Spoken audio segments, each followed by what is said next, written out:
All right, we have gone through the bid sheet. We have gone through how to talk to the motivated sellers. And now we're in the car headed to the appointment to meet with the motivated sellers. It's important that you've cleaned up and that you're presentable. No, I don't see that it's important for you to be in a shirt and tie. I also don't think it's important for you to be in a polo and slacks. I go in jeans and a Carhartt. I've earned respect by trying to meet these guys at level.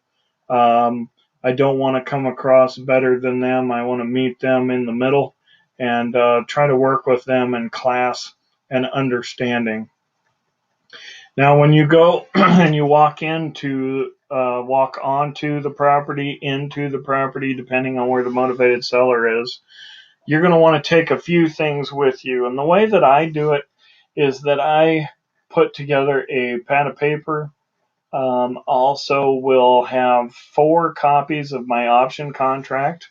The reason I take 4 is one mistake sometimes is not enough, and it's important for you to have a copy for the motivated seller and yourself, both of them signed.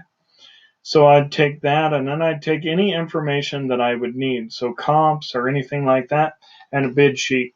The bid sheet that I have filled out for the company or the property that I'm looking at.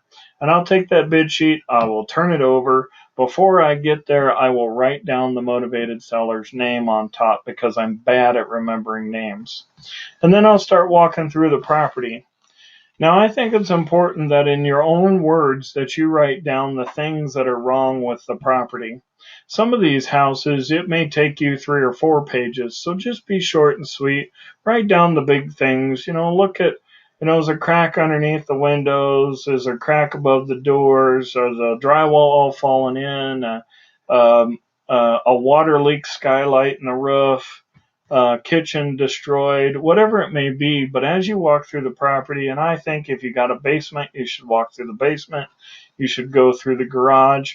Whatever needs to be done to be able to look through the property thoroughly.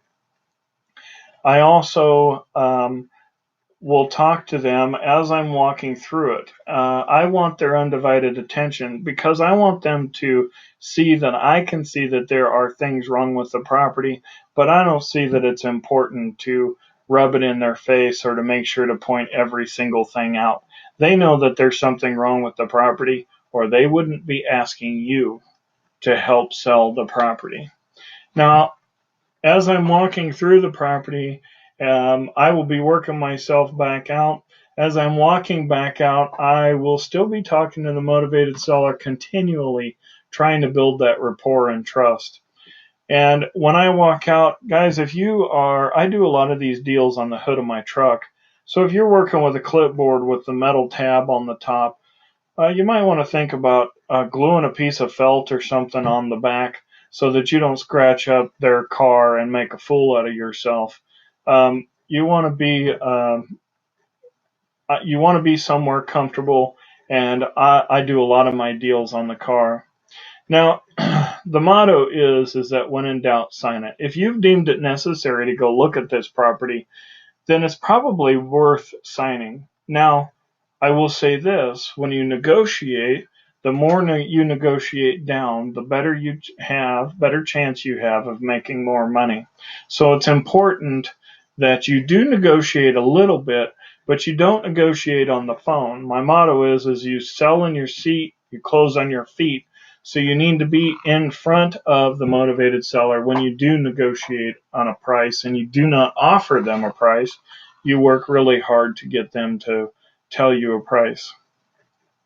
Now, when you're all done and you've built the rapport and it's time to fill out the option contract, make sure you've put your company name up here.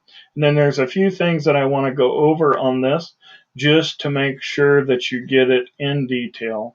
Number 1, it is important you put the complete address, house number, street name, city, state, and zip code, so there is no question. Number 3, upon agreement, this option will begin on the date of and end on the date of. This is the date that you sign the property, that you're there working with the motivated seller. This is 60 to 90 days out from there. Now you ask, why 60 to 90 days? Well, it's going to take some time for us to get some work done and put these in front of some motivated sellers. So you're going to want 60 to 90 days to be able to do that. Number 4, this is the purchase price of the property that you and the motivated seller just negotiated on. The price of the property does not go down here on number 8. It goes up here on number 4. You write it out just like a check. You write it numerically here. Number 6, optionor must maintain proper insurance on the before mentioned property. I'll tell you guys, don't take this off the contract.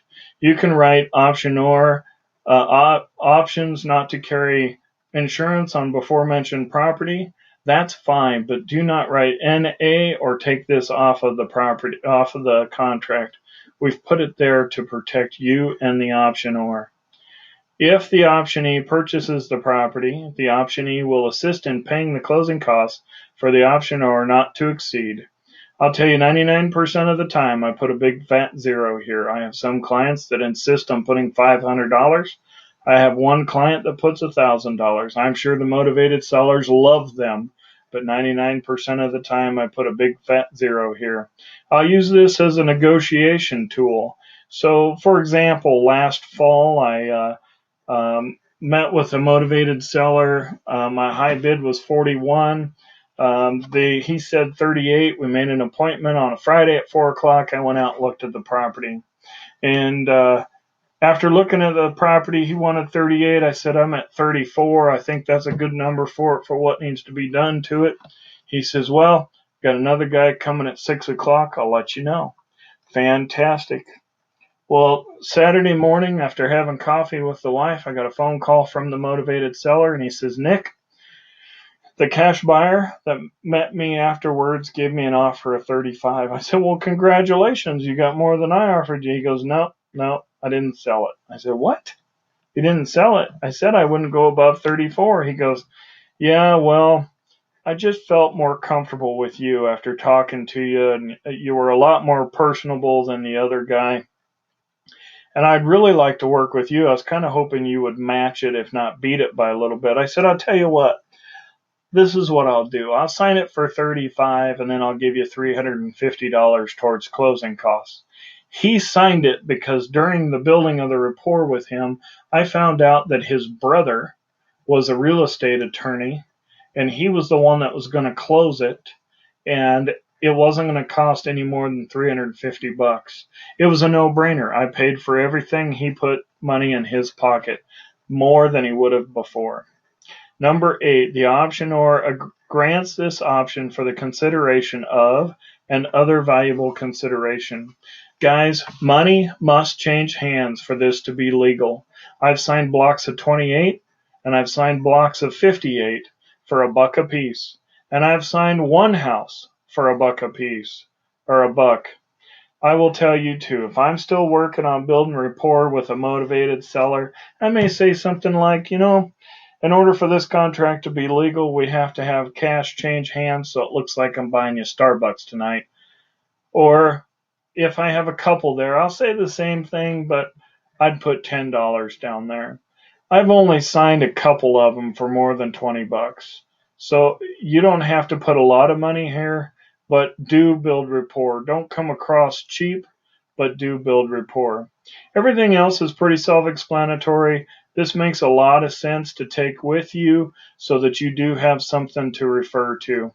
Guys, get out there, get some houses. We got the most important step coming. So work your tail off and get out there.